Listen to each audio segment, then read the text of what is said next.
Komandan upacara memasuki lapangan upacara. Upacara laporan kenaikan pangkat Kemudian personil Polres Jaya siap dimulai. Lanjutkan.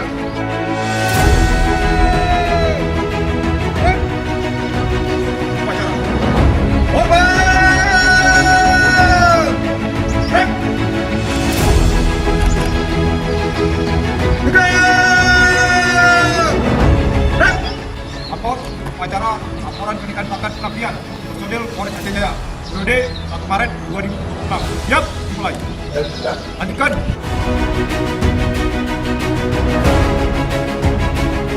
Lapor personil yang naik pangkat siap berdasarkan keputusan Kapolri nomor Cap 1963 12 Romawi 2025 tanggal 19 Desember 2025 telah dinaikkan pangkat setingkat lebih tinggi dari Komisaris Polisi menjadi Ajun Komisaris Besar Polisi berhitung mulai tanggal 1 Maret 2026 dengan tanda pangkat baru telah terpasang.